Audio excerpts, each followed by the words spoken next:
자, 오늘 본문 말씀 보시면 우리나라 전래 동화 중에 하나가 생각나죠? 그게 뭡니까? 금도끼, 은도끼 그 얘기입니다. 자, 그러나 본문은 그런 내용이 아닙니다. 바로 하나님의 나라가 어떤가 하는 것들을 우리에게 이제 설명하고 있는 장면입니다. 자, 엘리사는 누구의 제자죠? 엘리야의 제자 아닙니까? 근데 엘리야에게 엘리사가 뭘 구했습니까?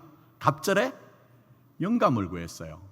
그래서 사람들은 엘리야보다 엘리사가 훨씬 더 크다고 생각합니다. 근데 보고만 해서는 그렇지 않습니다.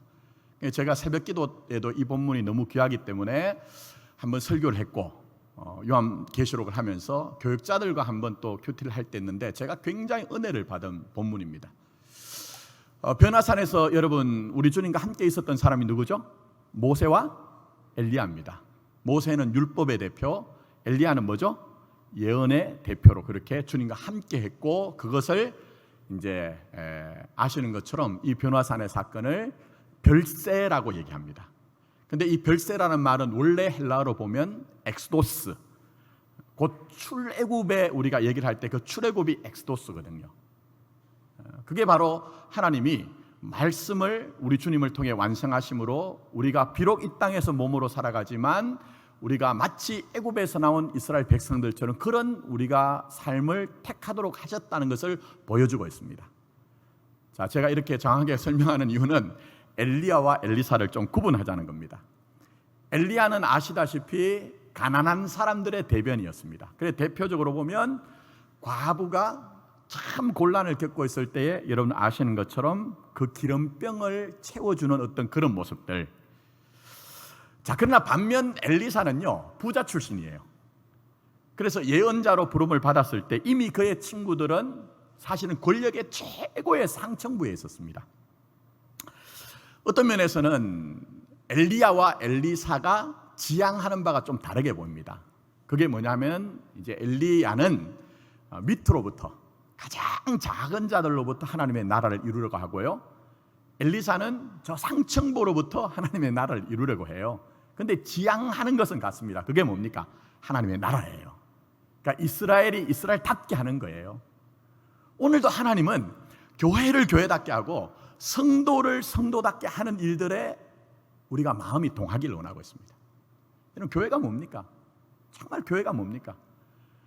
종교 행위를 하기 위해서 우리가 그렇게 모여서 우리의 시간과 정열을 낭비하는 곳입니까? 절대 그렇지 않거든요. 제가 말씀드린 것처럼 완성된 하나님의 나라에 우리가 언젠가는 참여하겠지만 이 땅에서 하나님의 나라를 우리가 확장하고 그것을 맛봐야 되거든요. 자, 그런데 이 엘리사가 말씀드린 것처럼 권력의 상층부에 있었습니다. 우리가 역사 시간에 배운 걸 하면요, 왕사, 국사 정도 되는 거예요. 그럼 여러분 한번 생각해 보십시오. 엘리사가 왕사, 국사 정도 된다고 하면 어떤 일이 발생할까요?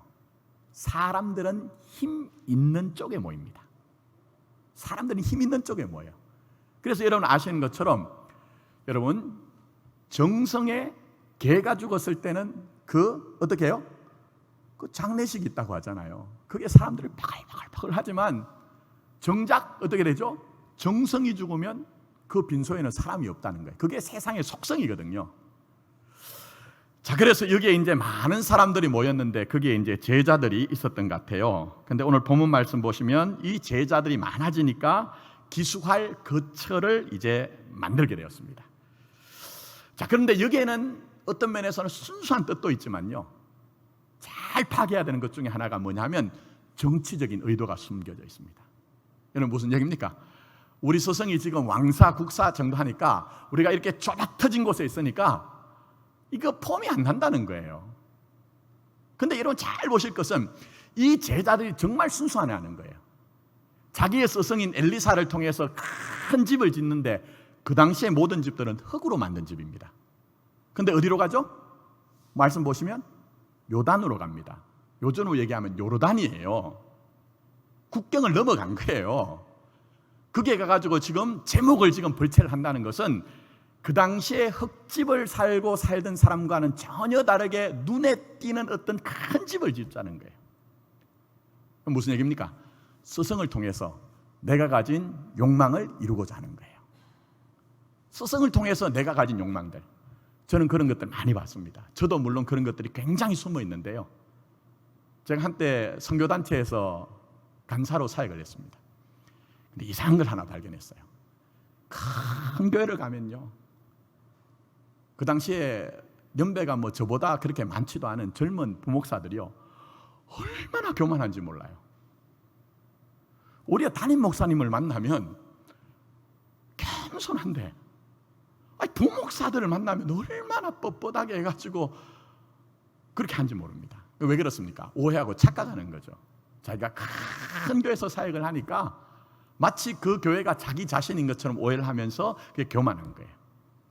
그 자체가 자기 자신인 것으로 오해를 하다 보니까 그런 이제 현상이 발견되는 거죠. 마찬가지로 오늘 이 제자들이 스승이 대단한 사람인데 그 대단한 사람을 통해서 자기 어떤 것들을 이루려고 하는 것입니다. 자, 그런데 어떻게 됩니까? 이 일에 대해서 엘리사가 다른 말 하지 않고 같이 따라갑니다. 그리고 드디어 이제 제자들이 도끼를 가지고 벌채를 합니다. 근데 그 가운데 한 사람이 어떤 도끼죠? 말씀 보세요. 빌련 도끼예요. 빌련 도끼를 가지고 벌채를 하다가 그만 도끼 날이 날아가지고 물에 빠진 것 같아요. 그래서 이제 엘리사가 이 제자가 와서 하소연을 하니까 네가 그 빠뜨린 곳이 어디냐 묻고 그곳에 나뭇가지를 던지니까 그 나뭇가지에 도끼가 걸려서 올라왔다 하는 그런 얘기입니다. 그럼 이게 엘리사가 기적의 사람이라는 것을 우리에게 얘기하는 걸까요? 물론 그런 뜻도 있습니다. 그러나 제가 말씀드린 것처럼 이건 하나님의 나라에 관한 일입니다.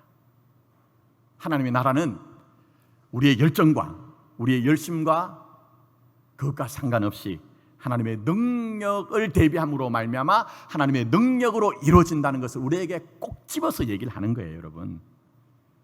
그러면서 정말 하나님의 나라를 이루기를 원하는 사람들의 마음속에 어떤 마음가짐을 가져야 되느냐 하는 것을 이 사건을 통해 말씀하고 있는 것입니다. 자, 우선 보십시오. 제자들은 꿈이 있습니다. 순수한 것 같습니다. 그리고 그 순수한 꿈을 이루려고 할 때는 자기 몸을 움직여야 됩니다. 그렇지 않습니까, 여러분? 요단을 가야 되고요, 거기서 도끼를 들고 나무를 찍고 뭐 이렇게 하는 일들을 해야 됩니다. 이건 전부 다 자기 몸으로 움직이는데 왜 이들이 몸을 움직일까요? 꿈이 있기 때문이에요. 여러분, 지금 우리가 레인보우 데이 운동하지만 우리 성도들이 잘 안 따라오죠? 왜 그렇습니까? 성도들이 하나님 안에서 거룩한 꿈을 가졌다가 제가 볼 때 잃어버렸기 때문이에요. 적어도 우리가 하나님의 나라에 거룩한 꿈을 가지면요, 제가 볼 때는 같이 움직일 것 같아요. 그러나 아직은 부족해요. 자, 그런 점에서 이들은 꿈을 가지고 있고 열심히 지금 그 꿈을 이루기 위해서 노력을 하는 그런 모습들. 근데 이 땅에 있는 인생들은 전부 다 그런 모습을 가지고 사는 것이죠. 자, 예를 들면 목사는 비전이란 이름으로 여러분들에게 때로는 포장을 하여 자기 꿈을 얘기하는 경우가 있습니다. 그리고 그것을 향해 달려갈 때 굉장히 감격하며 목회를 하는 경우가 있습니다. 그럼 목사만 그러냐? 여러분들 삶 가운데서 때로는 취업을 하거나 직장을 다니거나 사업을 하거나 또 아니면 뭐 가정을 경영할 때도 우리는 다 우리가 원하는 어떤 소망들이 있거든요. 그 소망이 분명하면요, 우리는 우리의 몸을 막 움직일 정도로 대단한 어떤 포부를 가지고 그렇게 우리가 삽니다. 그런데 제가 묻고 싶은 것은 이것입니다. 도끼를 잃어버렸던 이 제자처럼 우리가 가진 꿈들이 과연 우리 스스로 가졌던 그 계획과 판단으로만 가능하더냐는 겁니다. 어느 순간 보니까 마치 빌려온 도끼를 잃어버린 제자처럼 우리 인생이 그렇다는 거예요. 그렇지 않은 사람이 아무도 없습니다. 심지어는 언제 잃어버린지도 몰라요, 저 같은 경우에도. 그래서 목회를 하다 보면요, 이런 경우가 있습니다. 제가 전에 한번 참 부목사로 있으면서 안타까운 경우를 경험했는데, 아들이요, 미국에 가서 열심히 공부를 해가지고 정말 고생을 해서 박사학위를 받았어요. 그래서 이제 들어와서 국내에 있는 대학에 번듯하게 자리를 잡고 교수가 되면 되는데요, 어느 날 갑자기 비보가 들려왔는데 그게 뭐냐면 미국에서 그 아들이 아침에 일어나다가 그만 뇌졸중이 와가지고 쓰러졌는데요, 의식을 회복하지 못하고 결국은 이제 죽었어요. 권사님 아들이. 제가 이건 극단적이라고 할 수 있지만 우리가 전부 다 꿈과 포부를 가지고 달려오지만 때로는 우리의 인생이 그러한 때가 있거든요. 그래서 우리 하나님이 이런 때 저런 때를 만날 때마다 우리에게 거기에 중요한 의미를 두고 있습니다. 그게 뭡니까? 도끼날이 빠진 것과 같은 그런 인생의 경험이 있을 때에 오히려 자신의 무력함을 깨닫고 그 순간이 인생의 성숙을 이룰 수 있는 중요한 하나님의 시간이라는 거예요. 그걸 이제 우리에게 알라는 것이죠. 여러분, 우리가 솔직히 까놓고 얘기해서 우리 교회가 그동안 한두 해를 어려웠습니까? 그렇지 않습니까, 여러분? 바깥에 나가면 우리 교회 소식을 더 많은 사람들이 알고, 제가 참 안타까운 것 중에 하나가 이 근처에 있는 카페를 가면요, 카페 사장들이 우리 교회 소식을 먼저 알고 있어요. 왜 그런지 모르지만. 근데요, 여러분, 이거 힘들고 어렵지만 이 의미를 아셔야 됩니다. 무슨 얘기입니까? 도끼날이 빠진 이 순간이 우리 교회가 새로워지고 우리 인생이 성숙할 기회가 된다는 거예요, 여러분. 잘 한번 기억하자는 겁니다. 여러분, 성공이냐 실패냐 하는 것도 굉장히 중요하죠. 실패보다는 성공이 훨씬 낫습니다. 그러나 신앙 안에서는요, 성공이냐 실패냐 하는 것이 별 의미가 없습니다. 여러분, 오늘 조금 양해를 하십시오. 오늘 94주년이기 때문에 조금 메시지가 다른 날보다 길 수가 있습니다. 우리는 흔히 실패는 성공의 뭐라고 하죠? 어머니라 합니다. 실패는 성공의 어머니다. 근데 여러분, 정말 실패하여서 성공이 다 보장되던가요? 정말 내가 지금까지 살면서 실패를 했는데 그 다음에는 성공이 보장되던가요? 그런 일들은 별로 없습니다. 그러면 적어도 믿음의 공동체와 믿음의 사람들에게 성공이다 실패다는 것보다 더 중요한 것은 뭐냐면요, 그 과정을 통해서 하나님 앞에 성숙한 어떤 인생이 되는 것이 중요하다는 것입니다. 그런 점에서 레인보우 운동도요, 여러분에게 프로그램이나 이벤트가 아니었으면 좋겠어요. 우리가 이렇게 진행위원으로 모일 때마다 우리 신앙을 점검하고 우리가 조금 더 성숙한 믿음으로 새롭게 세워지는 그런 기간이 되었으면 좋겠다는 것입니다. 자, 그러면 오늘 이 본문에서 말씀하고 있는 성숙이 뭡니까? 우선 첫 번째 성숙, 빌려온 것이라는 것을 알라는 거예요. 뭘 알라고요? 빌려온 줄 알라는 거예요. 신약적으로 얘기하면 청직이라는 것을 알라는 거예요. 내 인생도, 시간도, 달란트도, 심지어 내 신앙도 전부 다 빌려온 거예요. 빌려오지 않은 것이 뭐가 있습니까? 다 빌려온 거예요. 이걸 지금 깨달아낸 것입니다. 여러분, 제가 상상할 때는요, 이 제자가 빌려온 도끼를 가지고 막 그 나무를 그저 벌채를 할 때는 이게 빌려온 것인지 생각하지 못했을 것 같아요. 어떻게 해요? 왜? 이 나무를 벌채해서 큰 집을 번듯하게 짓는 것만 그 마음속에 있기 때문입니다. 그러다가 이제 빌려온 도끼를 잃어버렸을 때, 그때 그 허탈과 또 그의 좌절, 그 속에서 깨닫죠. 그게 뭡니까? 아, 빌려온 것이구나. 내 것이 아니구나. 여러분, 우리 인생에 사실은 가만히 보면요, 지식도 내 것이 아닙니다. 제가 지금 설교를 하고 있지만 이 설교도 사실은 제가 이미 지식을 넘겨주신 어떤 분들에게 그것이 다 녹아들어와서 설교를 하는 것이죠. 지식조차도 내 것이 아니고요. 또 더 나가서 내 자식 하지만 언젠가는 내가 내 자식을 내 손에서 다 놔야 될 때가 있죠. 그러니 우리가 우리의 인생의 지난 날들 생각하면서 이제 인생의 성숙을 생각해야 되는 것은요, 빌려온 것이다. 예? 내가 누군가에게 빌려온 것이다. 하나님에게 빌려온 것이다. 이 의식이 있으면 우리 교회는 대단히 달라질 거예요. 왜 그렇습니까? 목사가 빌려온 것이라는 의식을 가지면요, 교회를 자기 것으로 고집할 수 없을 거예요. 요즘 일어나고 있는 일들 보세요. 목사가 목사입니까, 그게? 교회가 조금만 커지면 지 자식 새끼들에게 물려주려고 하는 그런 어떤 행태들이 어떻게 빌려온 것이란 의식을 가지면 그게 가능하겠느냐는 거예요.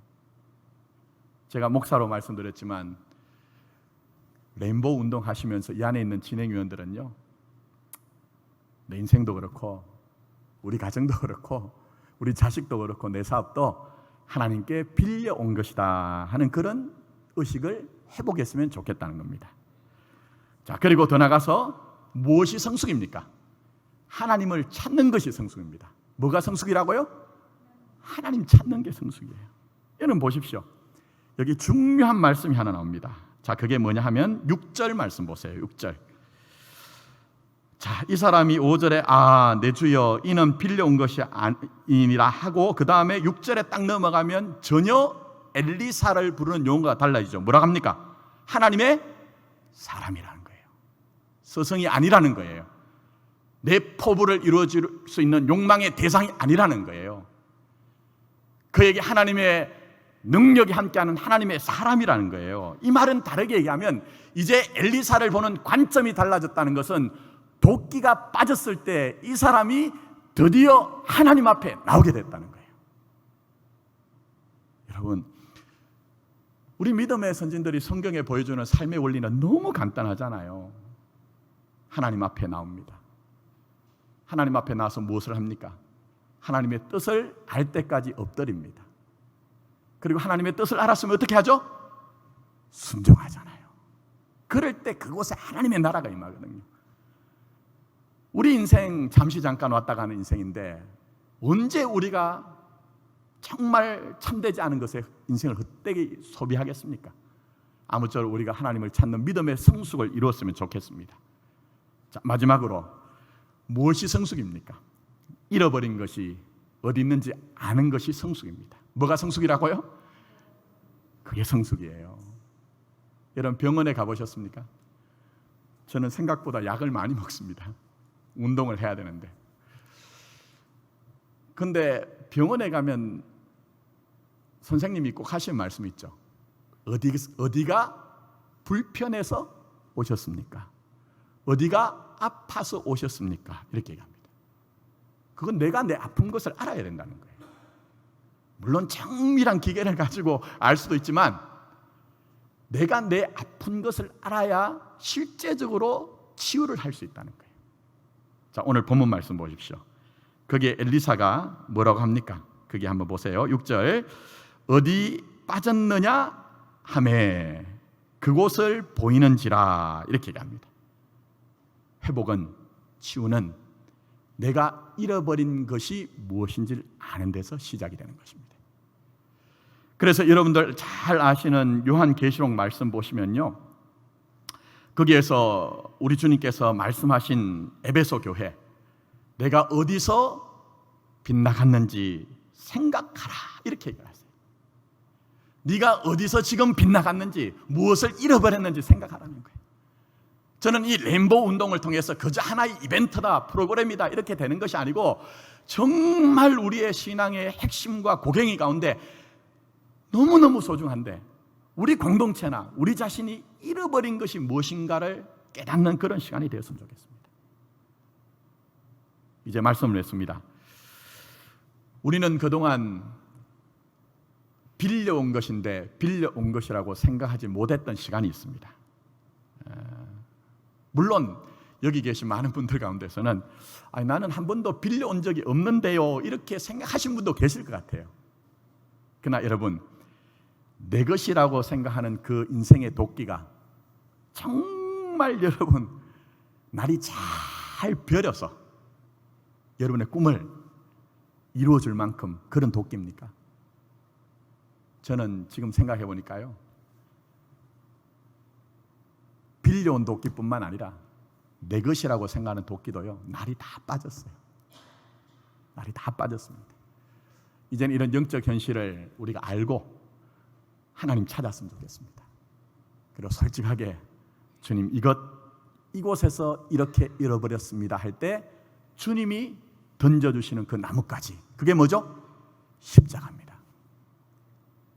주님이 우리에게 던져주시는 그 십자가, 그것을 통해서 우리가 잃어버린 것들을 다시 건져 올리는, 마치 연금술과 같은 그런 어떤 하나님의 역사들, 이거 세상 사람들은 도무지 이해하지 못하거든요.